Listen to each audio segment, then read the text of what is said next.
If you've been an investor for any period of time, you've heard of Bandit Signs. If you haven't heard of them, what are Bandit Signs? Well, they're these small, generally 18 by 24. They're size variations that you put on stakes or that you nail up on telephone poles and tick off the code enforcement guys and all that stuff. And so Bandit Signs they're cheap, they're inexpensive. You can use a ton of them. They bring in a lot of business. We bought a lot of houses from Bandit Signs, but they can be problematic. Code enforcement doesn't like them. Some cities they'll fine you for actually having those. And so what can you do about them? How can you get your message out all over town without actually using Bandit Signs? Well, the solution is Bandit Signs on wheels. And that's what we're going to talk about today on the Sub2Deals Show.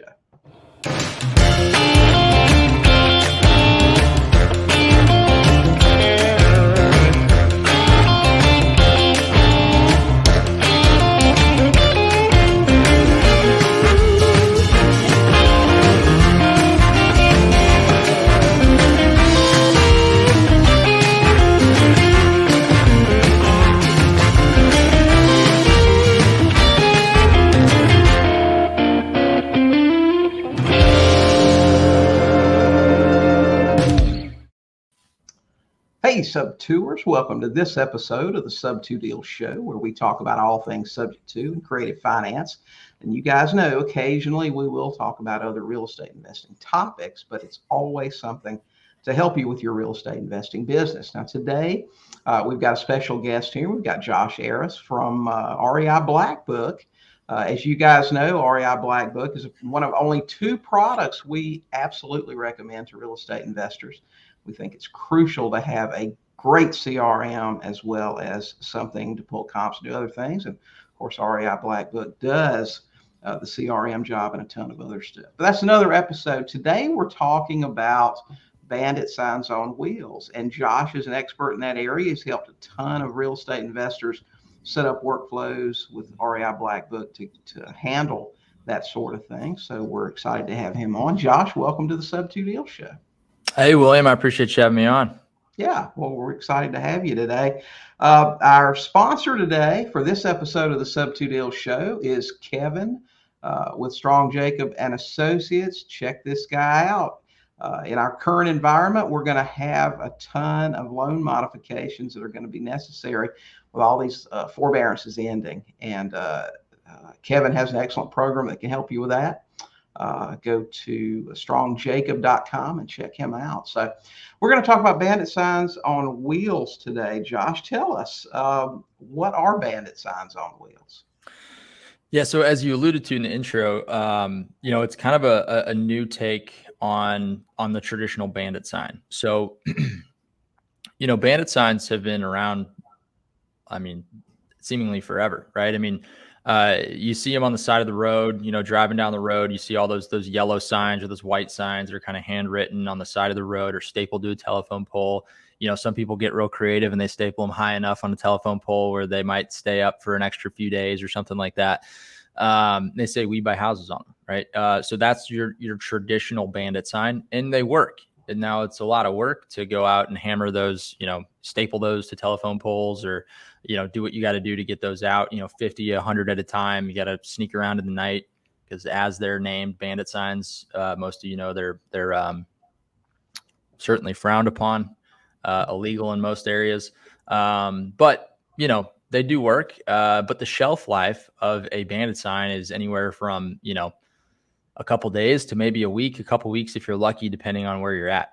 So the idea of Bandit sign on wheels is essentially that same idea. You've got a quote unquote bandit sign, but instead of sticking it on the side of the road, you're sticking it on the back of a car window, hence Bandit sign on wheels.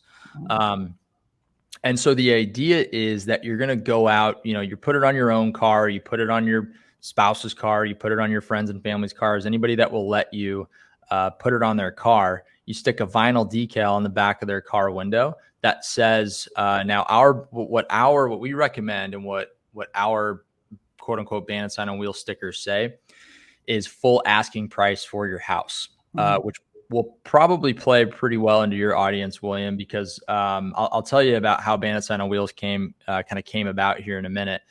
But one of the guys that helped get it started did a lot of sub-2 deals. He did a lot of lease options. So he was able to pay more typically for the properties than your average, wholesaler that's going out and say, we buy houses for cash. So, he tested this, we tested this, and we found that if you put full asking price for your house on the back of the car with the phone number, that you get more phone calls that way.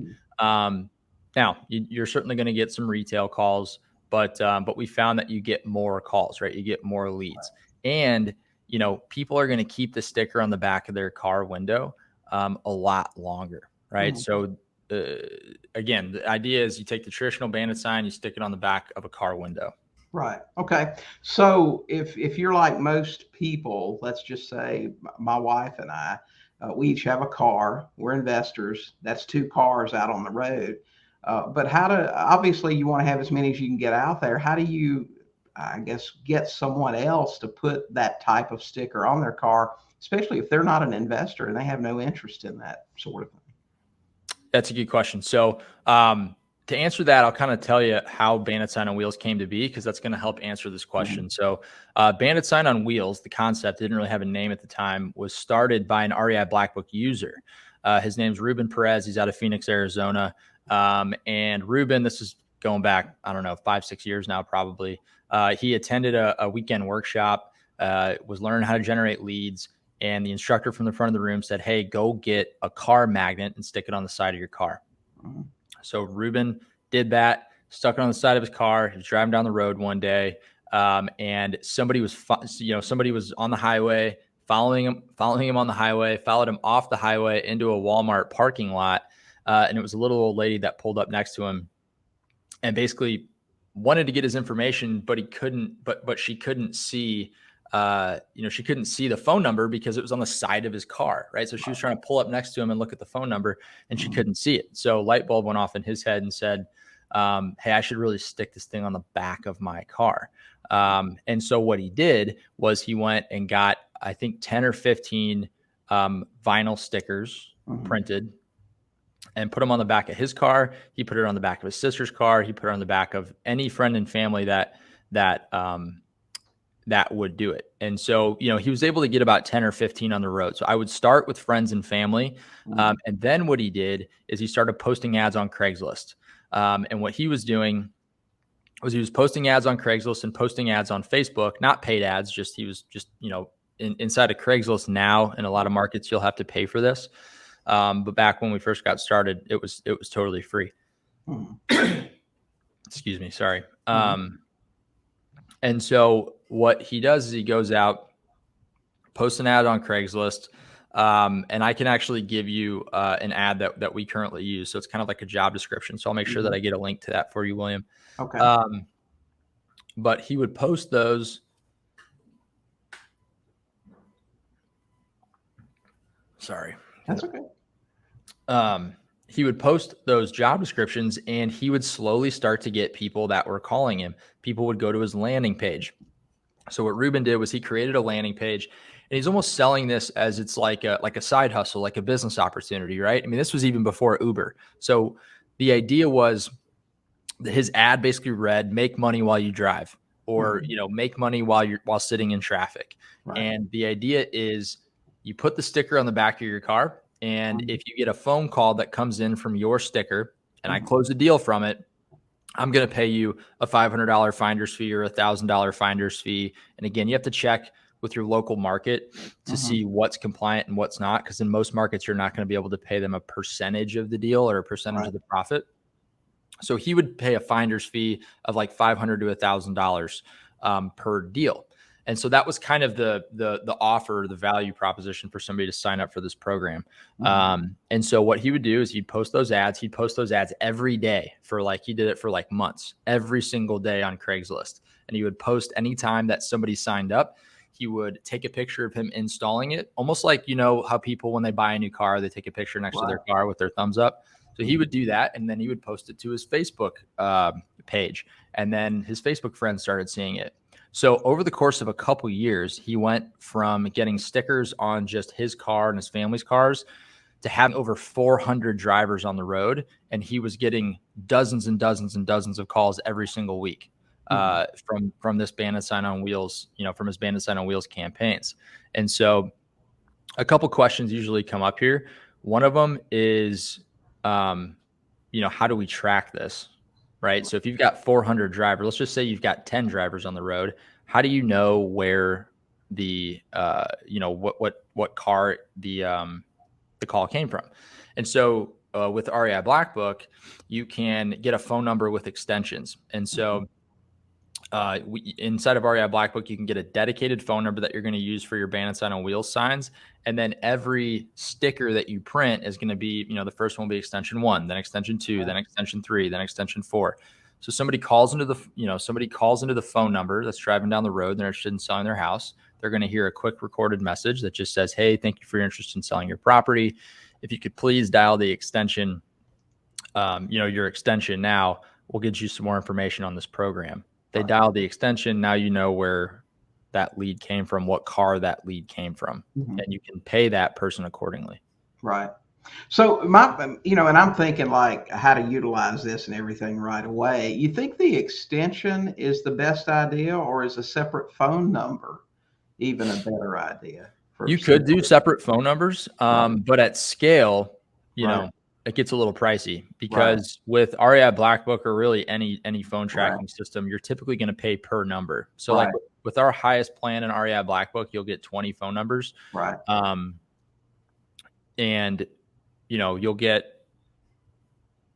if you have even 50 or 60 drivers on the road, you're typically paying $5 a phone number. So that can get a little pricey, but that's a decision that you could certainly make. Now, the question might be, or you might be asking that because you might be wondering, do people actually dial the extension? The majority of people do. 80 to 90% of people dial the extension. For those that don't, a lot of times people will get on the phone and they can just ask them like, "Hey, did you happen to write the extension down? I see you didn't dial it. Or do you remember what car it came from?" Honestly, every once in a while, leads will slip through the cracks. I mean, you still get the lead as the investor. Right. But you might not be able to track it back to a driver. At that point, what people will do sometimes is they'll hold a raffle and they'll just, raffle it off, and they'll pick one of their random drivers and they'll pay them for it. But yeah, it's definitely easier if you use extensions, because then you just have one phone number and then you could have dozens or hundreds of extensions. Right. I tell you, if you got all of these cars, I can imagine it in a case of what you're talking about with Ruben. I think you said his name was, having 400 cars, even in a city the size of Phoenix, what that does for your branding.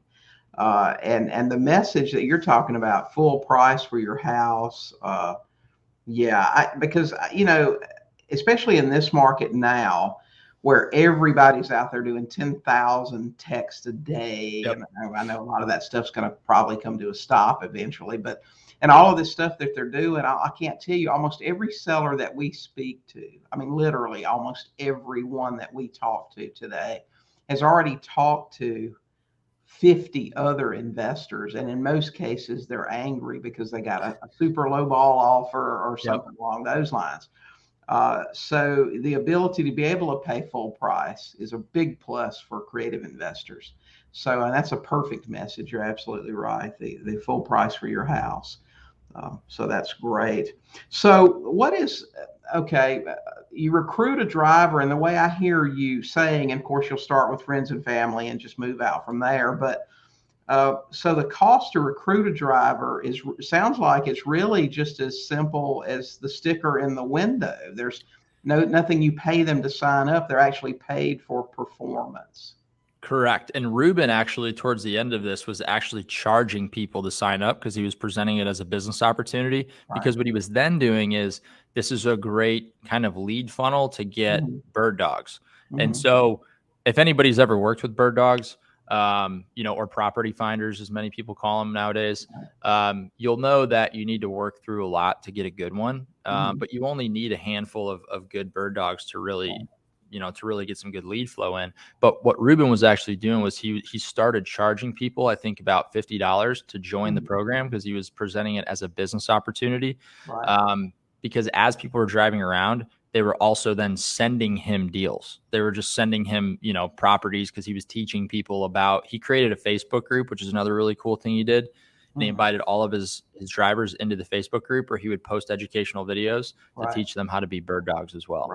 But yeah, the cost is very minimal, depending on where you get your stickers. So we have a national provider that charges about $35 per sticker, but you can certainly get them cheaper in your local market.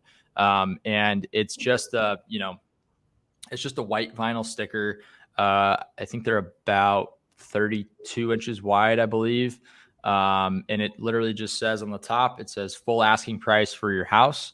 It's got a phone number. Below that, it says 24-hour recorded message.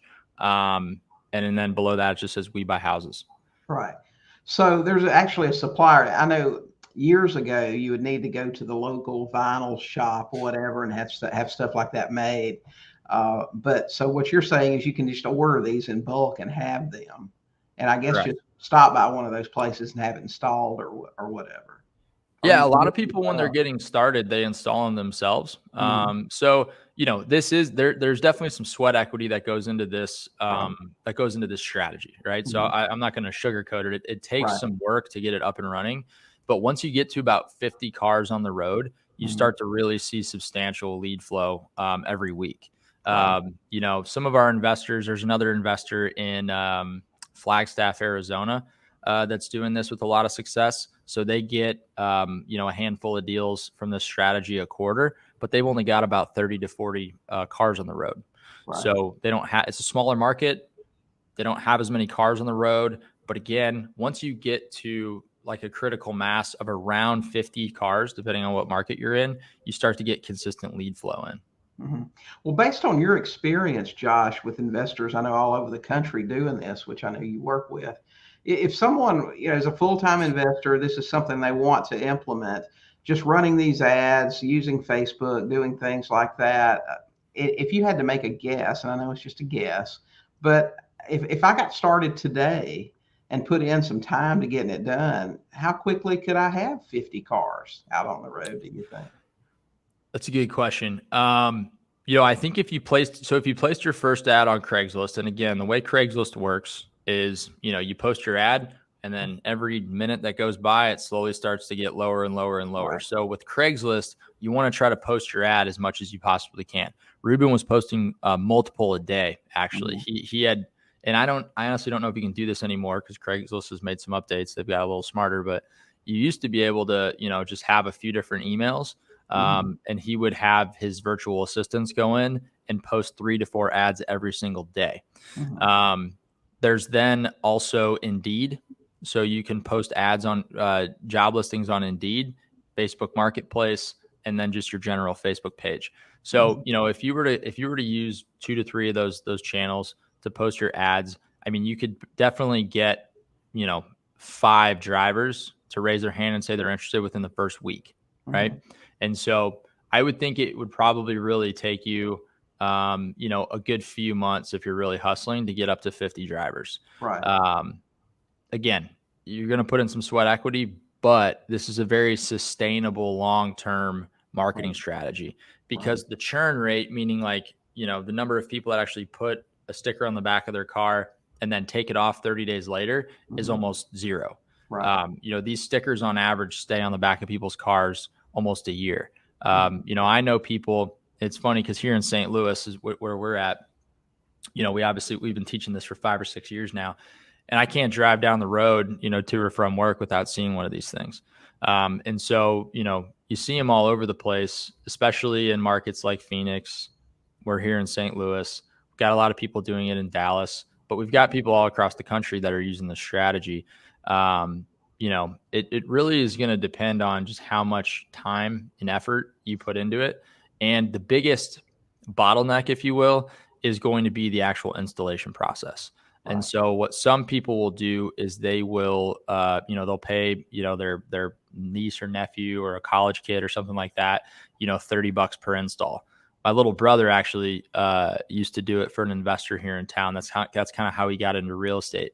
So he would go and he would install. I think he got paid $30 per install, He would take a picture of it, send it to the investor, and at the end of the week, the investor would pay him out for however many installs he did.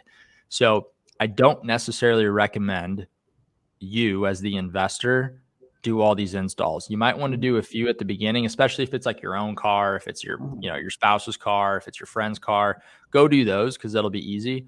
But it can eat up a lot of your time if you're just driving all over the place, doing installs all week, right? So another thing that Ruben and a couple other investors have done is they've partnered with vinyl sticker companies or like window tinting companies that do this kind of thing. And they basically say, hey, I've got about 10 people a week that are signing up for this program. Can I pay you for the install, have them just do it at your shop? And then if you want to try to upsell them anything, window tinting or whatever, that's totally fine. So it's foot traffic for them and they're getting paid for the install. You pay a little bit more, but again, you're not having to worry about actually driving around and installing these stickers. Right. I know in the past, we've targeted people in a driving type of industry to use an app for us and take a picture if they found a house that met our criteria, either a FSBO or empty house or whatever. And there are a couple of different, apps that'll do this sort of thing. We actually bought one house doing that one time. Because even though they go, sure, they're out driving around, they actually have to stop and take a picture and do whatever. But this, they just put the vinyl sticker in the back of the car and forget about it, basically, until you call them up one day and say, hey, I'm sending you a check. So they don't even have to think about it. Yep, it's completely passive.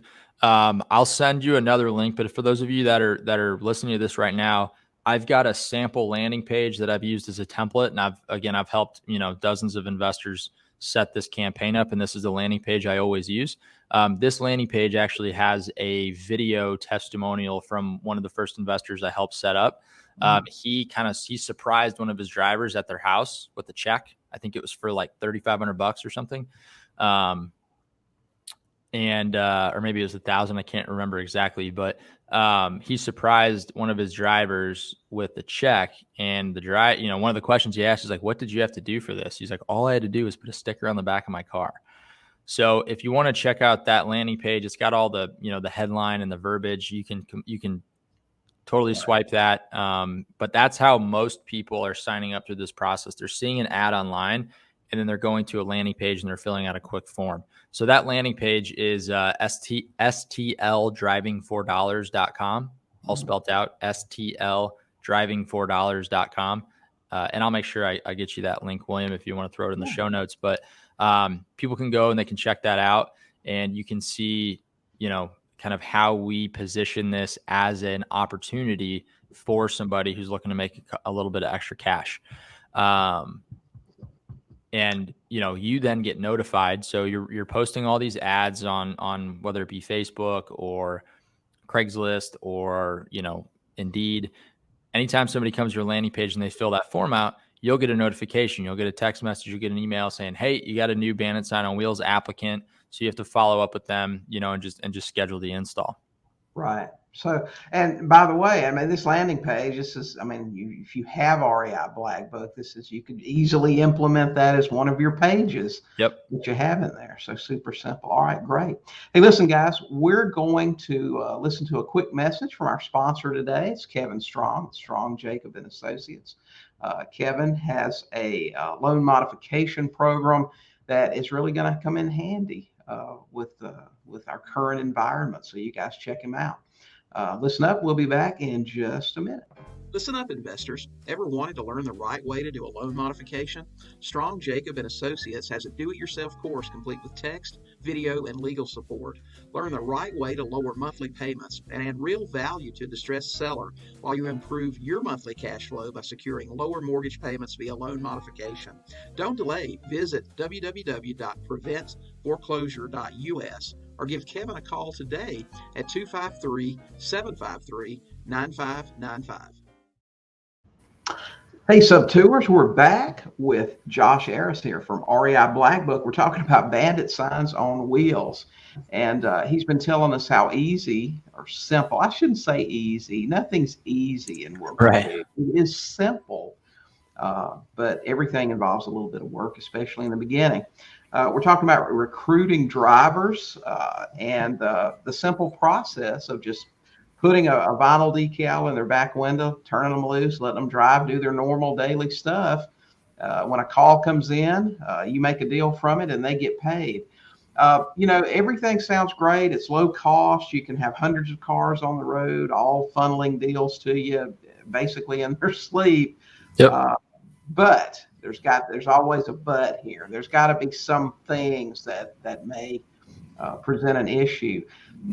I've had several investors over the course of my 22 years that absolutely refuse to use magnetics because either their insurance company said you're going to have a commercial policy now in your car, or even one case where an investor I know very well was involved in just a fender bender bumper type accident and got sued because the magnetics were on the car. How does this compare to something like that, where all these people face potential liability for having your advertisement on their car? It is similar, and there certainly are liabilities, especially for advertising your business on the back of somebody's car. We have two different agreements that we have every driver sign. There's an affiliate agreement, which is more of the, hey, here's how you're going to get paid. And then there's a liability waiver, which is, hey, if you get in a car accident, I'm not liable. You can't sue me. Now, does that prevent people from actually suing you? No. I mean, people can still sue you.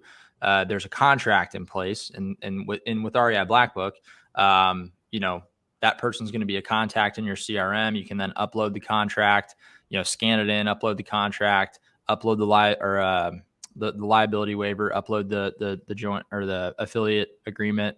And so it's all on file in one place. So if, God forbid, you ever did get sued, it'd be very easy to go find that information. But yeah, there's no doubt there's a potential for liability there. I've not personally heard of anyone that is using Bandit Sign on Wheels getting sued, but that does not mean that it can't happen. So, Right. Definitely don't, you always need to have you always want to make sure that you've done done all the due diligence that you need to do to protect yourself. And so that's why we've got, those two agreements that we have everybody sign. Absolutely. And I don't mean to sound like, when you guys listening know this is the way I am. I think I'm one to bend the rules as far as they'll go without breaking them. I'm always I would rather ask for forgiveness than permission type person, but always in the interest of you knowing what the potential problems are, which I think are important. Not only can these guys get in an accident and you get sued because of that, because this is the reality is this is what happens. Somebody gets in an accident, they call their lawyer, they say, oh, they had a sticker in their car. They're going to sue everybody involved because hoping someone will say, okay, we'll just write you a check, just go away. But I would think from an investor standpoint, they would also have to consider whose car. I mean, you don't maybe necessarily want your advertisement on the back of some jalopy or whatever either. I think there's some recommended criteria for, you only want a car that's, a certain age or appearance. I mean, I know in cases, say, of Lyft drivers or Uber drivers, they have criteria. They won't let you drive if you're in a certain type of vehicle or certain age or whatever. So are there any recommendations on that? Honestly, no. So I've seen these stickers on the backs of certainly jalopies, as you stated. I mean, and the reason being is because there's no branding on these stickers. It's just a straight up, like a direct response offer. It's, hey, this is what we do. We pay full price for houses. This is our phone number. Call us. There's a 24-hour recorded message. Right. We'll make you an offer on the spot, kind of thing. So there's no real branding. You could put branding on it. You could put a logo on it if you want to. But the templates that all of our customers and users use have zero branding on it at all. Now, somebody can still call in and they hear, hey, this is Josh with STL Home Offers, and they're gonna hear who it is. But it's not really a mobile billboard in the way that it's branding your company. Right. So for me, I mean, I don't think it's any less. I don't think it's any less, egregious than an ugly yellow sign on the side of the road, right? The more exposure you have, the better. But it's a personal decision. But I would put it on the back of anyone's car who agrees to it. Right.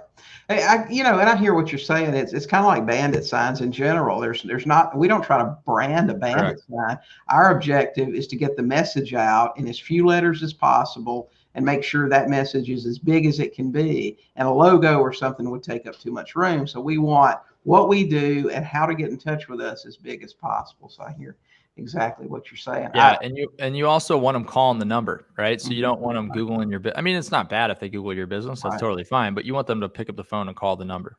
Right. Exactly. So, okay. So I know you told me in the one example where your REI Black Book customer had 400 cars out in this one in Phoenix, I think you said it was, and was getting dozens of calls a week from it. I mean, really, do these things produce that kind of result? At that scale, for sure. I mean, if you have 50 cars on the road, they'll trickle in. You might get one or two a week. And some of them are going to be, some of them again are going to be, they're going to want full retail. And so what Ruben would do and what a lot of our other customers do is they just refer those to their realtor. But what ultimately ends up happening is most of the time they want full retail, but they can't get it because there's something wrong with the property, right? They might be financially distressed. It might be physically distressed. But yeah, and that's where follow-up comes into play, right? And so that's where using a system like REI Black Book, you get the phone call in. Most people are not going to be ready to sell their house right away regardless. And so you're going to have to do some follow-up. But yeah, I mean, if you have 10 cars on the road, like this is a strategy that you really need to commit to. You're going to dip your toe in it and just put one on the back of your car. Like that's great. Do it. I mean, why not? But if you want to try to scale it, you really got to get about 40 to 50 cars on the road to see consistent lead flow. Right. Okay. You definitely don't need 400. The more, the better, obviously.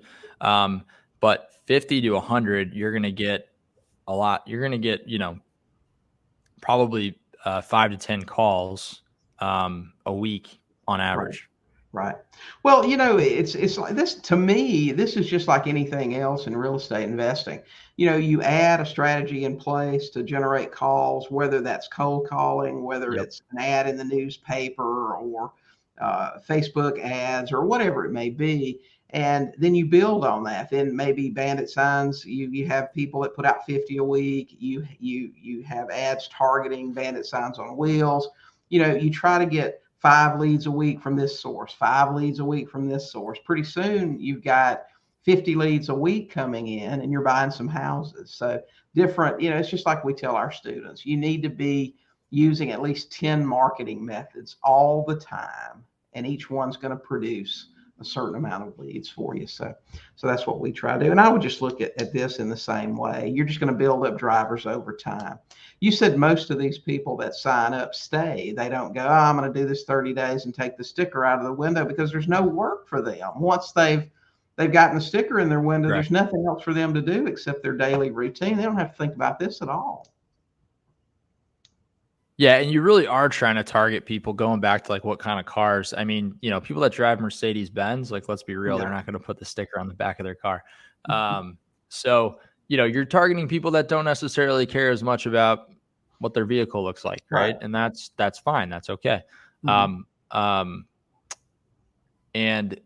there's this is a little bit more of a long-term play, as you alluded to. So this is something that I always recommend investors do to supplement their existing lead, their existing marketing.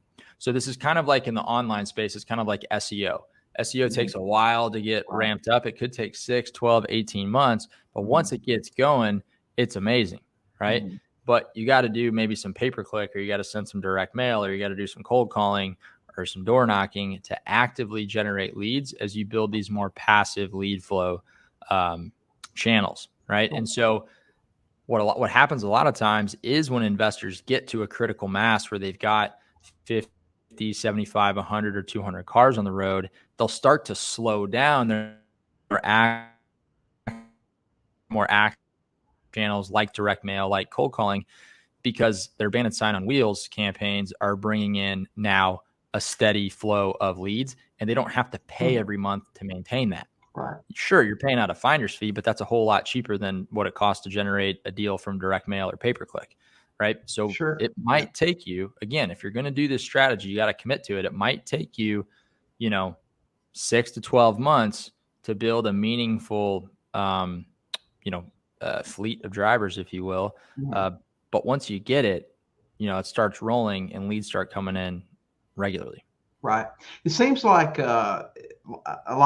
with what we did with the apps, targeting people who drive for a living, whether that's Uber drivers or DoorDash or whatever, they're very likely candidates to be interested in something like this. Yeah, you just, in certain states, I don't think Uber drivers and Lyft drivers and DoorDash drivers are allowed to put any kind of advertising on their car. Now, doesn't mean they're not going to. I don't know if you should explicitly market to them, because I don't think that they're allowed to put that on the back of their car. But doesn't mean they're not going to. If they see your ad and they figure it's, hey, this is another way that I could earn some money while I'm driving. Right. Okay, Josh. So, I mean, it sounds like a great strategy. Tell me, if I'm watching this podcast, I'm thinking, man, this will be a great idea. What's my checklist? How do I get started? What would you recommend if I wanted to start this today? What should I do first, next, so on? Yeah. So the first thing I would do is I would just go build a simple landing page. If you're using REI Blackbook, it's really easy to do. If you're using another system, hopefully they allow you to, build landing pages, or you could build a page on your website. Build a simple landing page. And if that's too hard to do, then just use a phone number. It could be your cell phone. But what you want to go do is post ads on Craigslist, any classified websites, Facebook, and maybe Indeed. But Craigslist and Facebook typically work the best. And you just want to do that regularly. So you want to set that up. If you can do it every day, do it every day. If you can do it, a couple times a week, do it a couple times a week. But you just got to get the ads posted. And I will give you the ad that we use to recruit drivers. So I'll give that to you. Literally just copy and paste it. Make sure, make sure if you need to edit anything you do. So read it, obviously. But drive them either to a landing page or to a phone call. And then you just start signing drivers up. It's really not that complicated of a process at all. People try to make it more complicated than it needs to be because they try to build in all this fancy automation and stuff. And look, like, we love automation here at REI Blackbook, but not when it gets in the way of people taking action. So you can always make the process better, right? But to get started, this is the same with how do I get started in real estate? You got to start talking to sellers, right? You got to start talking to sellers. So with this, you got to start talking to potential drivers. So post your ads, do it consistently. And then make sure that you're going to have some stickers as well. So you're going to want to order some stickers. You can just get those locally. I will also give you the template for the stickers that we use. So you could literally just take this template, bring it to a local print shop, get 10 stickers made. It might cost you $200 to $400 for those 10 stickers based on their pricing. But get those stickers made. And then you're going to start signing drivers up, and you're going to start installing the stickers on the back of people's cars. Right. And you're going to also need a call tracking phone number as well. If you're using REI Blackbook, those are built directly into the platform. Okay. So guys, it sounds to me like Josh has just given you a business in a box here. If you're already using REI Blackbook, you can do every step in this process. He's going to give you the copy for the ads to run. He's going to give you the template for the stickers, a copy of a landing page, everything you need. All you have to do is use it. I mean, it's all the tools that you need to get it done. Just get out there and implement it. So that's great, Josh. Thanks so much. We appreciate you. Hey, listen, thanks for coming on today and sharing this with us. This is pretty exciting. We might actually have to implement this. I'll tell you. I'll tell you when I met my wife, Jody. She had actually bought a machine to make these templates and had it sitting in her garage. Yep. A lot of our, I probably know 4 or 5 investors that have bought them because they're not that expensive. They've just bought plotters and they cut their own stickers. It's a little bit more work, but it's cheaper. But it sounds like, especially anything, you remember when they first came out with digital watches? Well, you may not remember. You're a little bit younger than I am. And they were expensive. And now you can buy them for $2 at Walmart. So everything's like that. It sounds like the simplest thing to do is actually just to have some printer guy do it for you and install them and everything. So, but yeah, so all the tools that you need to do it, Josh. Thanks for coming on today, telling us about this, and we'll get links to all those things you talked about, and we'll have those in the show notes. So thanks. Absolutely. So I appreciate you having me on, William. All right, great. Hey guys, if you want to learn how to do real estate, if you want to learn more about subject to and creative finance, join us. We've got a couple of programs that'll really help you out. If you're new and you're on a budget, listen, where can you get $7 a month coaching? Well, you can in the Sub2 forum. Join us at $7coaching.com. I'll answer your questions, give you a ton of forms and documents, and tell you how to get started. And listen, if you want to go a little bit deeper with this thing, you can join us at Sub2 Max. That is our premium coaching group and mastermind. We meet 3 times a year in person, and we also do over a dozen monthly live trainings at Sub2 Max. So anyway, hope you'll join us there if you're interested. Josh, again, thanks for being here today. We thank Kevin Strong for sponsoring our show today, and we'll see you next time. So join us then. Talk to some sellers and buy some houses.